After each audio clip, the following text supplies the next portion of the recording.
Presentamos Vertiente de Opinión, un programa producido por el periodista Mario. Saludos amigos de Vertiente de Opinión.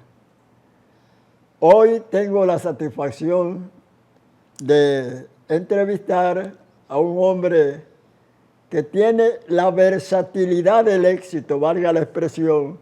¿Por qué? Porque ha triunfado en varias facetas y en varios periodos de su vida. Tanto es así que parece que entre los que citamos esas cualidades de él, lo convencimos de que escribiera su autobiografía. Y él la escribió, yo la leí con mucha satisfacción, y digo que con mucha satisfacción porque muchas de esas facetas de sus éxitos yo estuve presente. E inclusive puedo decir que fui hasta beneficiario porque cuando yo era un locutor novato, incipiente, él instaló una radioemisora, Radio Universal, y entonces me nombró allá cuando se enteró que yo era locutor. Y algo que pone de manifiesto las altas cualidades de este invitado, Elis Pérez, fue que él convenció a muchas grandes figuras de la Radio Nacional, Osvaldo Cepeda, Roberto Copelo, Freddy Mondesí, Magali Santana, Rodolfo Espinal, todos eran estrellas.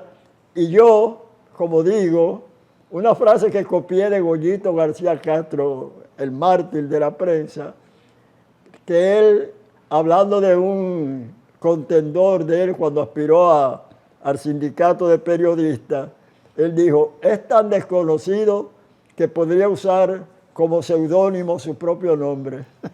Y entonces yo he copiado esa frase de él. Yo era muy desconocido.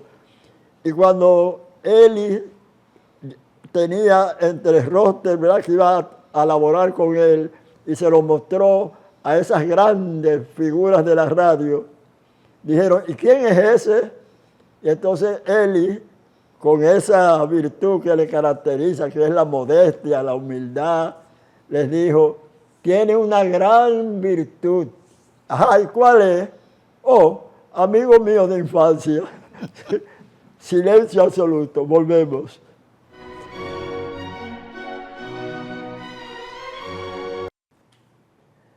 Yo siempre repito que si me dieran a escoger las tres personas que yo he considerado con mayor calidad humana, incluiría entre esos tres, hay dos fallecidos. El ingeniero Julio Ernesto Ravelo de la Fuente, musicólogo, que daba cursos de apreciación musical gratuitamente, y él decía, no quiero cobrar porque entonces no tendré el afán de enseñar, sino quizás iría en gran medida por el salario. El afán de cobrar. Exacto, exactamente. Juan Bosco Guerrero, amigo común, y él lo conoció, y al igual que yo, Bosco era un niño grande. Sí, así es. ¿Sí? Sano, bueno. Y Eli, yo voy a relatar solo, dos o tres cosas que ponen de manifiesto lo que es Eliseo Antonio Pérez García. ¿Por qué yo digo su nombre así? Amigos desde los 7 u 8 años, aprendimos a leer con la misma profesora, imagínense. Sí. Entonces, cuando él instaló, ya hablé de lo que le respondió a las estrellas, que le chocaba ese nombre desconocido, ¿verdad? Entonces, una vez, él me dijo la programación, yo trabajaba de 6 de la mañana a 10, y él me dijo, la primera hora, música instrumental, tú coges los discos, vas escogiendo una melodía de cada uno, Pero ¿qué ocurrió? Que uno de los locutores me dijo, mira, él era soltero. Me dice, Ellis tiene mucha suerte con las mujeres y él tiene muchas novias y amantes. Y generalmente él no oye eso porque está durmiendo. ¿Por qué? Porque se acostó a las 12 o andando con una muchacha, una cosa. Digo yo, es verdad, porque entonces yo me ponía a leer el periódico. Creo que nada más estaba en esa época El Caribe. El Caribe. Sí, El Caribe. Yo leía ese periódico y entonces decía, a continuación, la orquesta tal, y tiraba... Mantovani y su orquesta. Sí, exacto. Y en los play ahí, y me ponía a leer. Bueno, Eli se dio cuenta y me llamó la atención de esta manera. Ah, mira, Mario, yo he pensado que vamos a hacer... Me lo dijo como si fuera la primera vez que me lo estuviera diciendo. ¿Para qué? Para no verse obligado a reprenderme. Ese es Eli Pérez. Eli, la pregunta que yo te hago, como tú has sido exitoso en varias facetas, ocupaciones, ¿verdad? A veces ocupaciones que para ti yo me daba cuenta que era diversión. ¿A cuáles factores tú atribuyes tus éxitos? Aunque sé que por tu humildad es difícil hablar de ti mismo, por eso escribiste una autobiografía, para no tener que decirlo frente a personas. Bueno, fíjate, Mario, lo primero es que lo más lejos que yo hubiera tenido de mi pensamiento cuando era un joven en crecimiento es que yo llegaría a ser locutor, porque esta vocecita mía no daba para gran cosa. Y la razón por la que yo termino siendo locutor es porque yo hice algo que nadie había hecho hasta ese momento. Yo le planteé a la gente del HIZ que como yo podía ver allá en la Z estaban los discos que estaban de moda en Estados Unidos. Era la única emisora que tenía esa facilidad. Como yo le pregunté a Alfonso Martínez, que era el locutor que le tocaba hacer el programa de música americana en esa época, veo que aquí están todos los discos al día, porque yo escucho en La Voz de América los sábados el programa Your Hit Parade, que presenta las 7 canciones más populares de la semana en Estados Unidos. Y yo veo que aquí están todos normalmente. Aquí podría hacerse un programa parecido porque veo que la música está, que es el único sitio que yo veo que la tienen. Entonces Alfonso me dice, bueno, déjame decírselo a Homero León Díaz, que era el director de la emisora. Él dice, mira, dice el muchachito que viene con el asunto del inglés, y a las canciones americanas, que aquí podrían hacer tal programa. Y Homero dice, bueno, déjame decírselo al dueño, a don Frank Hatton. Cuando a Frank se lo dicen, a él le gusta la idea. Dice, no, dile que lo haga.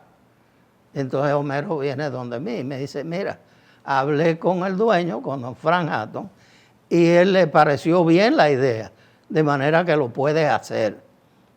Digo que lo puedo hacer, pero en ninguna forma yo he pensado hacerlo yo. Yo he dicho que aquí se podría hacer, porque tiene la materia prima, que es la música, los discos que están de moda en la actualidad.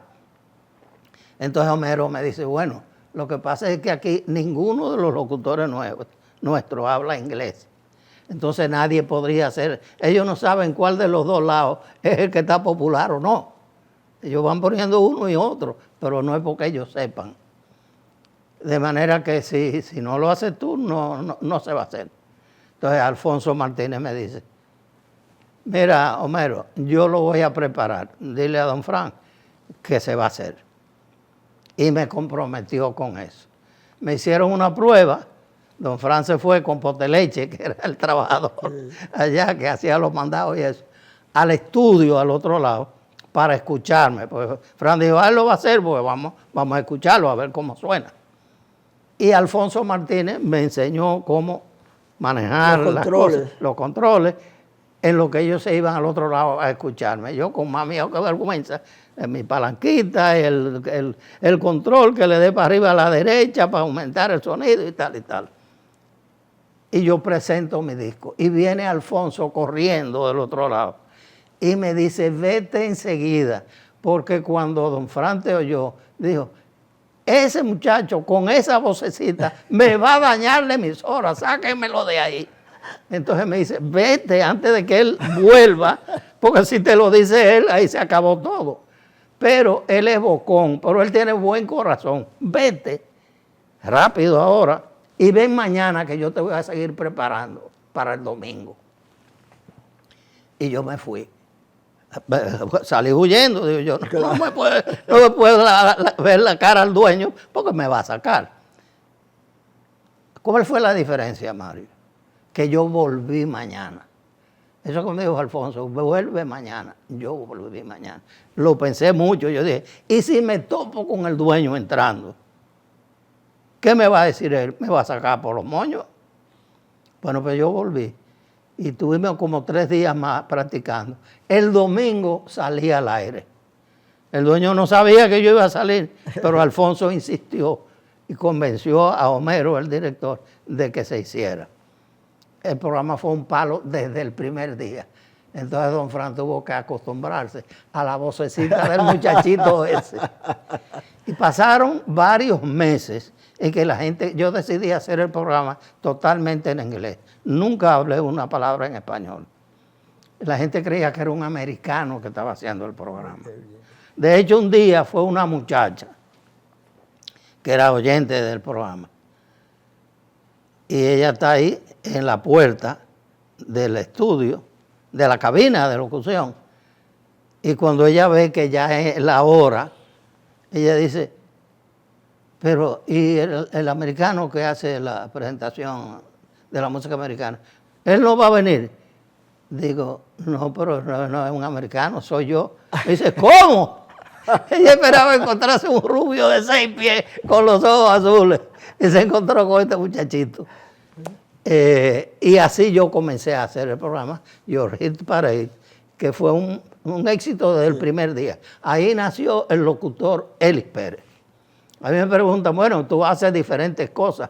¿Qué es lo principal tuyo? ¿Qué tú pondrías como el ascendente mayor en tu vida profesional? Yo digo, locutor. Eso fue lo que me dio a conocer ante el mundo dominicano y eventualmente internacionalmente. Conociendo la modestia que te caracteriza, que yo creo que palidecería hasta la de San Francisco de Asís, voy a darte un detalle que tú no has destacado nunca cuando has hablado de esa parte de tu vida. Fue a partir de ese hit parade que tú hacías que aquí comenzó a popularizarse la música norteamericana, porque antes de eso, aquí yo creo que nadie, y luego de eso, se crearon conjuntos musicales aquí con música norteamericana. Eso es correcto. Se podría decir que yo fui el primer disc jockey dominicano, en función de que el disc jockey en esa época era reconocido como la persona que ponía música para la juventud. Y eso era lo que yo hacía, porque toda esa música americana era para la juventud. Los pocos americanitos que habían aquí, con relación a la embajada y algunas compañías americanas cuyas familias vivían aquí, y algunos estudiantes dominicanos que ya habían ido a la escuela en Estados Unidos y los que estaban aprendiendo inglés. Entonces yo me dirigía mayormente a esa juventud. El programa, el Hit Parade, se popularizó. Yo terminé haciendo el programa de la mañana junto con Alfonso Martínez y eventualmente un programa que había en la tarde también.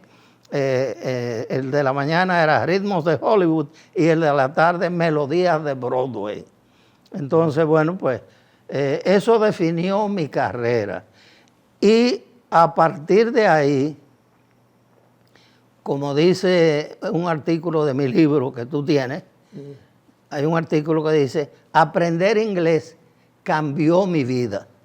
Y efectivamente, aprender inglés fue lo que me permitió ser locutor, porque si yo no hubiera tenido esa condición, por la voz yo no iba a ser ningún locutor, nada. Bueno, se impuso el hecho de que yo estaba haciendo algo diferente que en esa época solo yo podía hacer. Entonces me impuse y la gente se acostumbró a la vocecita del muchachito ese que dice llamarse Ellis Pérez. Relata, que es muy interesante, cómo el azar, que determina a veces la historia de los pueblos, determinó tu acceso al idioma inglés. Así es. Bueno, tú sabes por qué se dio esa comunión. Mi primer amigo cuando yo vine, antes de ti, que fuiste de los primeros también, pero antes de ti, mi primer amigo, cuando yo me mudé en la Benito González, aquí en Enriquillo, fue Luisito de Peña, hijo de Luis de Peña, que tenía una fábrica de cortinas y de ¿cómo se llama? Equipos de béisbol, guantes. Exactamente, guantes de béisbol. De lona.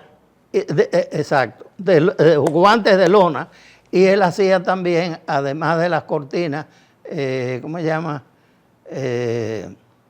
Cortinas y una especie de alfombra que también se usaba para el piso. Luis de Peña vivía a media cuadra mía en el Enriquillo, el padre, y por eso al hijo le decían Luisito. Y él fue mi primer amigo. Jugábamos a los hits, dándole una bola a un concreto y el otro tenía que pararla. Y un día él me dijo, mira, Eliseo, yo no era Elis todavía, yo me convertí en Elis con el programa de música americana. Sí. Mira, yo soy coleccionista de sellos, por eso me dicen que soy filatélico o filatelista.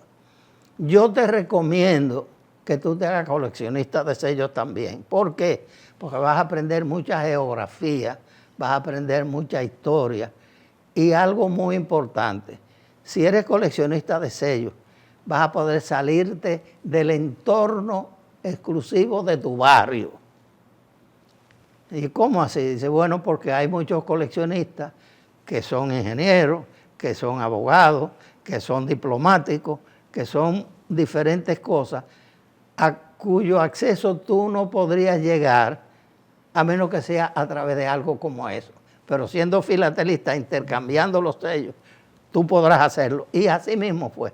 Y así yo llego a la casa de Miguel Victoria, en los Jacintos de la Concha, después de la Caracas para arriba, entre la Caracas y la Barahona creo que era. Y estamos cambiando sellos en la sala de su casa. Dame este, yo te doy este, tú tienes aquel. Y entra su hermano Chichi, que estudiaba ingeniería entonces, un hermano mayor, y comienzan a hablar y yo no sé lo que están diciendo. Cuando Chichi sigue hacia el interior de la casa, yo le digo, Miguel, ¿y qué estaban ustedes hablando? Yo no entendí nada. Entonces me dice, bueno, tú sabes que nuestro padre es dominicano, pero nuestra madre es puertorriqueña. Entonces ella ha impuesto que como nosotros en la calle vamos a estar hablando español todo el tiempo, en la casa tenemos que hablar inglés para que no lo pierdan. Entonces yo dije, caray, qué bien. Entonces él me dijo la frase que cambió mi vida. Me dijo, mira Eliseo, si tú aprendes inglés, tú y yo podemos hablar y casi nadie nos va a entender, porque aquí casi nadie habla inglés. Y esa fue la chispa que en ese momento me iluminó. Y yo dije, pues yo voy a aprender inglés. Y ese mismo día comencé a buscar cómo yo podía aprender inglés rápidamente, sin tener que pasar por el protocolo de hacer un primer curso, un segundo curso, un tercer curso. Y comencé a buscar cómo podía yo aprender inglés. Vi el caso de un americano que dijo que decidió aprender idiomas, que los americanos no acostumbraban a eso, por donde quiera que iban, todo el mundo les hablaba en inglés. Y decía, por ejemplo, yo todos los días añadía 20 o 30 palabras a mi vocabulario del idioma que estaba aprendiendo. Y cada vez que yo llegaba a una luz roja, que tenía que cruzar la calle, yo sacaba mi papelito de la camisa y revisaba las palabras para irme aprendiendo de memoria. Si yo iba al banco y tenía que hacer fila, yo sacaba mi papelito también y revisaba las palabras que yo tenía para aprender ese día. Y yo decía, mira qué bien. Y yo adopté eso. Y de la Enriquillo, aquí en la Benito González, yo bajaba a la calle El Conde en esa época, que tú recordarás muy bien, porque los fines de semana había épocas en que venían marinos de Estados Unidos que estaban apostados en Puerto Rico, que había una base, Ramey, creo que era, base norteamericana de barco. Y yo iba al Conde a ponerle conversación a los americanos y les decía, hey you, I am studying English. Can you talk to me, please? Y generalmente ellos accedían a conversar. Y así yo fui ampliando mi oído para el idioma y poner en práctica, porque cuando tú aprendes un idioma o cuando lo estás estudiando, generalmente es bastante fácil tú poderlo leer o escuchar. Lo que da más brega es construir las frases para crear una conversación. Sobre todo que en el idioma inglés para un latinoamericano y más caribeño, el problema es los modismos que usan los norteamericanos. Los norteamericanos, así mismo es. Entonces, bueno, yo hice eso a menudo y no pasó un año completo en que yo estaba hablando por la HZ presentando Yorhit Parade. Al año comencé a dar clases de inglés como profesor. Y fui profesor del Instituto Gregg, fui profesor del mismo Dominico Americano y fui profesor en el Colegio Luis Muñoz Rivera, que era el gran colegio del país en esa época. Sí. De la oligarquía, como decían. Así mismo era. Sí. Se suponía... ¿Y el Carol Morgan, no diste clase allá? No fui profesor allá, ni estudiante. Como estudiante yo no tenía los recursos para ser alumno ahí. Y nunca tuve una relación directa con... Mis hijos eventualmente fueron ahí, pero yo no tuve la oportunidad. Mis hijos fueron hijos de un padre medio rico, pero yo era de un padre pobre. Sí. Bueno, hay una anécdota, no sé si verídica, porque fue en selecciones de uno el máximo, el iniciador de la fortuna de los Rockefeller, que fue a limpiar unos zapatos, qué sé yo, y le dio una suma, y entonces el limpiabotas le dijo, pero su hijo me da el doble, y él dijo, nació millonario. Pero yo no diría. Exacto, sí. El mismo caso. Volvemos.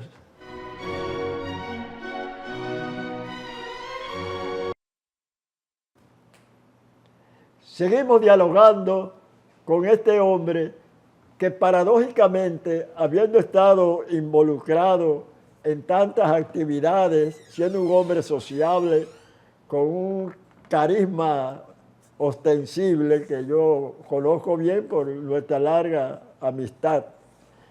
Sin embargo, no fue un hombre bohemio propiamente, no. Él generalmente, cuando sus diversiones, ¿verdad?, romances y esas cosas, no eran generalmente grupales, ¿verdad? Es verdad, pero mira, en ese aspecto debo decirte que yo recibí una lección, yo tenía como 15 años aproximadamente, y escuché un anuncio de la cerveza Presidente, tú le mandas su factura después, que decía, que me llamó la atención. ¿Por qué me llamó la atención? Decía, tome cerveza Presidente. Cerveza Presidente, la bebida saludable de la moderación. ¿Por qué me llamó la atención? Yo dije, es que es raro, porque si tú produces una bebida alcohólica, tu asunto es que la gente lo compre y se lo beba, porque ese es tu negocio. Sin embargo, ustedes decían, bébete una cerveza, pero con moderación. Eso me llamó la atención. Y adopté esa consigna. Y a partir de ahí, como a los 15 años, yo comenzando mi vida en el medio, yo decidí aplicar la moderación a mi forma de vida. Entonces, en todos los órdenes. En todos los órdenes. No comer demasiado, no beber demasiado, no acostarme más tarde de la cuenta, es decir, moderarme en todos los aspectos principales de mi vida. Y eso lo he mantenido a través del tiempo. Óyeme, yo leí un artículo en Selecciones sobre la moderación, diciendo que era la única cualidad real. ¿Por qué? Porque las virtudes llevadas a excesos se convierten en defectos. También. Si un hombre es valeroso, ok, una virtud, pero si corre riesgos innecesarios, no es ¿verdad? Valeroso, no es valiente, sino temerario. Temerario. Se exceden en el valor. Y hasta tonto. Exacto. Así es. Exacto. Pues yo le apliqué la moderación a mi estilo de vida en sentido general. Muchas veces la gente me dice, y Eli, ¿cómo tú te mantienes? Bien, que no muestras tu edad y qué sé yo. Yo digo, bueno, hay un aspecto que es biológico, que tú no tienes que ver con eso, tú lo traes o no lo traes. Pero hay otros que tú sí puedes aportar. Y en mi caso yo he aportado ese estilo de vida de aplicar la moderación a todas las manifestaciones en lo que yo me involucro. Eso tiene que ser seguro una de las razones por las cuales tú llevas ya un matrimonio de añeja data. Así es, 58 años que Francia está aguantando. O sea que te excediste, sobrepasaste la edad de oro, ¿verdad? La boda de oro. Entonces, dicen que toda regla tiene sus excepciones. Entonces, la moderación en este caso no aplica, porque no me he moderado. Me pude haber divorciado a los 20 o a los 30 y ya voy por 58. Sí, además, sí, y han hecho también una familia muy bien establecida, pero a mí me sorprende algunas actitudes tuyas, Eli. Por ejemplo, cuando llegó el COVID, el coronavirus, tú mismo dijiste que tú que habías estado tan intrínsecamente y permanentemente con tus hijos, con tu familia, tomaste todas las precauciones para que esa pandemia en tu familia no hiciera estragos. Como que si había que apartarse, ¿verdad?, de alguno que se contagiase, sí. Si hubiera sido tú el que te contagia, le impide a los demás que se acerquen, porque así yo decía, bueno, yo tuve una vez un problema de tiroides, un nódulo tiroideo, y entonces me dieron algo como que era, que si uno lo tomaba, no podía acercarse a otras personas. Y yo estuve 3 días que le impedía, fuera la parte de la señora del servicio. Y que no se acercaran. Sí, sí. Bueno, yo he sido una de las cosas que yo considero, y lo digo en mi libro en algunos aspectos, que uno tiene que ejercer, es la disciplina. Algunas veces yo digo medio de juego, lógicamente. Y usted me ve a mí vestido de civil, pues yo soy un guardia. Y en ese sentido, yo soy muy disciplinado. Sí. Cuando yo decido llevar un ritmo de cosas, yo lo mantengo. Si yo decido que no voy a hacer tal tipo de cosas, yo no las hago. Mantengo mi disciplina a través de todo mi accionar. Y eso es un factor muy positivo. Hay una frase de uno de los más grandes escritores literarios latinoamericanos, Carlos Fuentes, que él decía, la disciplina es el nombre cotidiano de la creación. Sí, está muy bien puesto. Cuando yo escribía mis estampas dominicanas y otras columnas, recordaba siempre esa frase de Carlos Fuentes. Yo he sido lector de Carlos Fuentes, gran escritor, gran muy literato. Bueno, tenía mexicano. Esa frase. Otra cosa, Eli, fuiste secretario de turismo cuando no era un ministerio. Sin embargo, nunca he conocido una filiación política en ti. No la has tenido. O sea, miembro de un partido determinado. No. Hay una persona que es el principal responsable de que yo me haya acercado ligeramente a eso. Esa persona se llama Mario Emilio Pérez, que en una ocasión me llamó y me dijo, mira Eli, tú sabes que el PRD acaba de ganar y mi mujer, Ibelice Prats de Pérez, me comentaba que en el partido no hay mucha gente entendida en el asunto del turismo, que si tú estarías dispuesto a, me preguntó ella, me dijiste tú, me preguntó ella que si tú estarías dispuesto a colaborar con una comisión, como las diferentes comisiones que de un partido ganador de unas elecciones se hacen para establecer el programa de gobierno. Tú me dijiste, me planteaste eso y yo te dije, Mario, yo con mucho gusto lo haría. Si se me solicita, dile a doña Ibelice que como no, con mucho gusto. Tú se lo dijiste y yo fui llamado y participé en lo que fue el programa de gobierno relacionado con el turismo del PRD en el 78 fue, en el 78 cuando ganó. Y efectivamente, de una u otra forma, eso me llevó a ser secretario de Estado de Turismo, eventualmente, porque mi amigo Jacobo Masluta, cuyo hermano Freddy era mi enllave, y bajábamos juntos, cuando yo salía de la Benito González Quines Riquillo, bajaba por la Tomás de las Conchas hasta la Avenida Mella, doblaba a la izquierda, en una farmacia que había ahí, y ahí mismo vivían los Maslutas. Entonces yo me juntaba con Freddy y bajábamos a la Luis José Pellerano. Y luego subíamos, yo lo dejaba en su casa y seguía por la mía. Y en esa época yo no tenía los libros que había que tener y Freddy sí. Entonces yo iba a su casa a hacer las tareas. Doña Elena, su madre, llegó a decir que yo era su hijo, ¿cómo fue? Como un hijo adoptivo, una cosa así. Porque yo me pasaba el tiempo con Freddy haciendo las tareas y chequeando las cosas de la escuela. Entonces, Jacobo, que era el hermano mayor, nos llevaba como 3 o 4 años entonces, que en esa etapa era mucho, él era ya un hombre joven y nosotros éramos unos muchachos todavía.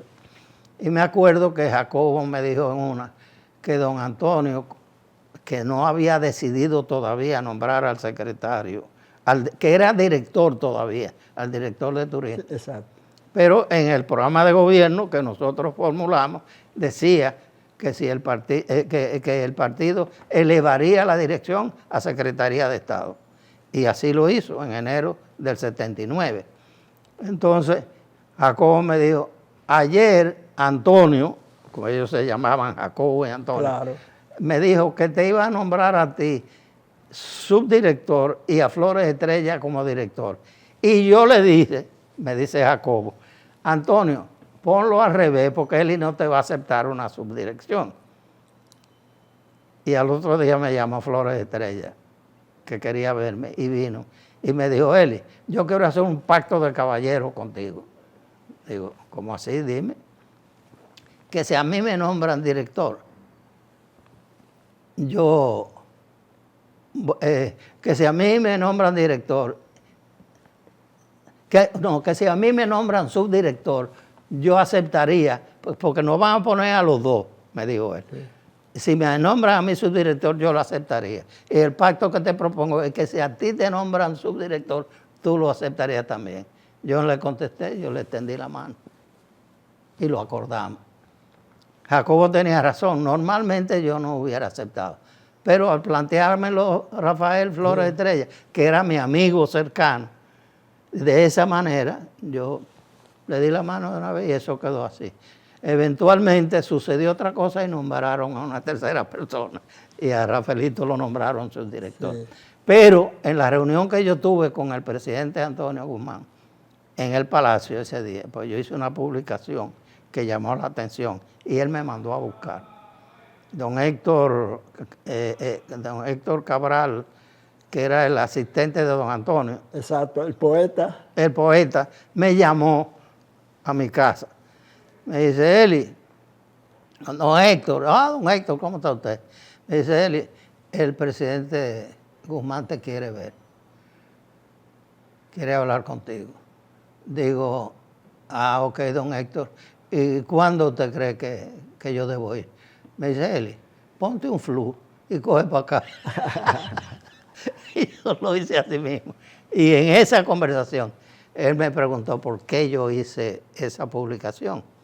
Yo le expliqué y él entendió. Y ahí yo entiendo que quedó la chispa de que un día él me iba a nombrar secretario, como en efecto lo hizo. De manera que, como tú dijiste ahorita, tú nunca sabes cuál detalle va a propiciar una cosa o la otra. Y haber aprendido inglés, puede ser locutor, me fue llevando de una cosa a la otra, a la otra y a la otra. Y ha sido una escalada de fusiones de una a otra actividad que gracias a Dios he podido cumplir a satisfacción. Ahora bien, Eli, ¿por qué tú, por ejemplo, cuando estabas en el transatlántico Evangelín, era? El Evangelín, sí. Sí. Pensaste que como ahí tú prácticamente no tenías gastos, ahí tú lo que te pagaban, tú lo ibas, ¿verdad? Lo iba ahorrando. Ahorrando. Sí. Ahí se demostró que tu real vocación fue la de comunicador, porque pensaste en una emisora. Así es, así es. Fíjate, yo conocí a Modesto Díaz Hijo en las Bahamas, porque el barco hacía parada en el que yo andaba el primer año como asistente del director y los últimos 3 años como director de crucero. En mi momento, cuando yo ascendí a director, yo tenía 24 años y con esa edad era el director de crucero más joven del mundo en ese momento. Entonces, bueno, llegó el momento en que yo conocí a Modestico Díaz en las Bahamas y un día hacíamos noche en las Bahamas y fuimos yo llevaba un grupo de turistas a un centro, que ahí ellos cenaban, veían un show y esa noche yo fui con el cónsul Modesto Díaz, que nos hicimos buenos amigos. Y él me dice, Eli, cuando tú dejes de ser director, que será algún día, y tú vuelvas al país, ¿qué tú piensas que tú harías? Yo le dije, bueno, Modestico, como locutor que he sido y soy, para mí lo ideal sería tener mi propia estación de radio. Pero yo sé que eso es un deseo muy difícil de cumplir porque yo no tengo ningún pariente que sea ni gran empresario, ni alto militar, ni un político en el poder, ni nada de eso. Entonces eso es muy difícil para yo conseguirlo. Entonces ahí vino otro giro en mi vida. Él me dijo, pero yo te puedo conseguir eso. Digo, ¿cómo? ¿Cómo así? Dice, bueno, yo hablo con Donald o con don Antonio, porque su padre fue parte de la conjura frente al dictador, y por eso él era cónsul en la Bahamas, y tenía acceso fácil a esos jefes del momento. Y yo, cuando él me dice así, le digo, Modestico, pero mira, si tú me consigues eso, lógicamente que yo te lo voy a compensar. Me dijo, mira, caray, usó la palabra dura, mira, caray, no te doy un pescozón por el aprecio que te tengo. Esto no es cuestión de dinero ni cosas de eso. Es como un gesto de amistad, si yo lo hago. Y lo voy a hacer. Y lo hizo. Por eso yo fui el dueño de Radio Universal. Pero qué bien. Entonces decidí ahí abandonar el barco y venir a poner la emisora. Ahí, si tenemos el tiempo, yo sé que el tiempo no se detiene, te voy a decir algo que casi nunca he planteado públicamente. Lo que realmente sucedió es que la compañía nuestra compró un barco que iba a ser el más moderno. Teníamos 3 barcos y ese iba a ser un 4º barco. Y iba a ser el más moderno.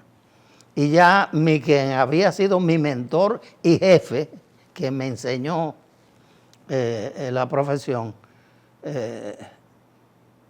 me había dicho que él iba a ser el director, el cruise director de ese barco nuevo, el Ariadne, que era de origen alemán.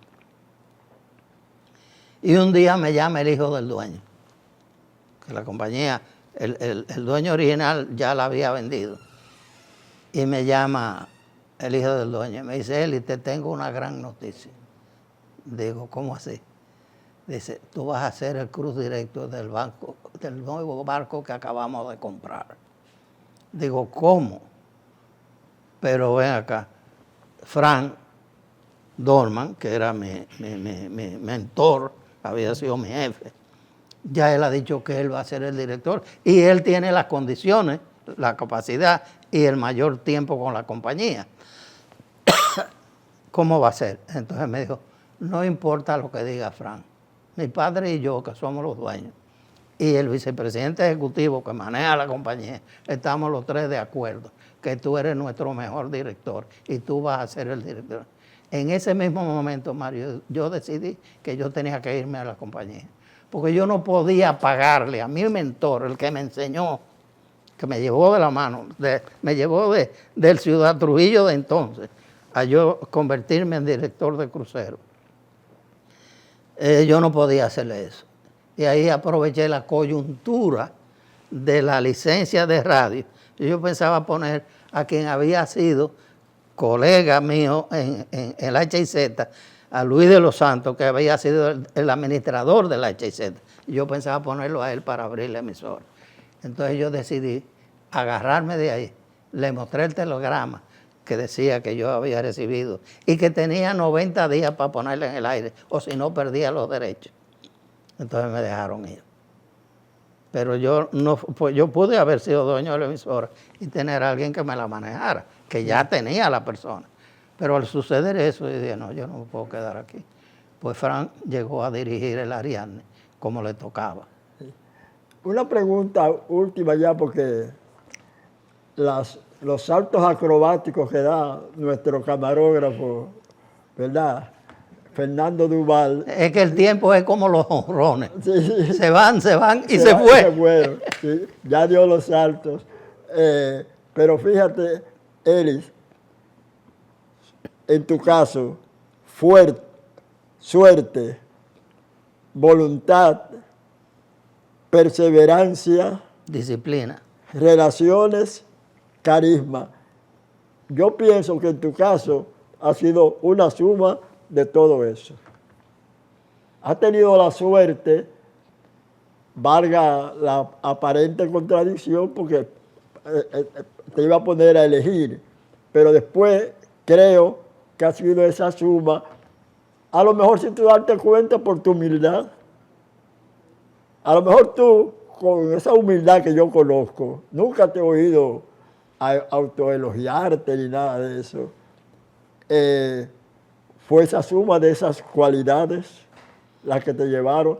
Bueno, como tú dices, el destino, hay quienes creen, los destinistas creen que todo está ya escrito y esperando que tú sigas el camino. Sin embargo, puede que sea así, pero yo no soy tan destinista de esa manera. Yo creo que cada quien aporta un poco a lo que llega a ser la realidad de su vida. Es decir, que yo pienso que yo he aportado mi parte, he tenido suerte. Yo no creo que la suerte determine las cosas, pero es un factor que no se puede dejar de tener en cuenta. Yo creo que he tenido suerte, pero también que he podido y he sabido responder en cada caso a las responsabilidades que han caído en mis manos o sobre mis hombros. Debe ser que ha sido una combinación de una y la otra cosa. Sí. La gente dice, ayúdate, que yo te ayudaré. Sí, que Dios dice, sí, ayúdate, que yo te ayudaré. Exacto. Bueno, señores, para mí ha sido de gran satisfacción tener con nosotros aquí a mi hermano por afecto y compadre, Elis Pérez, es padrino de mi hijo Milovan, y un gran ser humano, y tengo la satisfacción doble de que como yo estoy en YouTube, a partir del programa que se transmite de 9 a 10 de la noche, tanto por Claro como en Altiz, a Elis Pérez pero también en YouTube de forma indefinida a partir del lunes próximo a donde se transmite el programa. Así que a ustedes las gracias y nos veremos el próximo domingo. Hemos presentado Vertiente de Opinión, bajo la conducción del periodista Mario Emilio Pérez.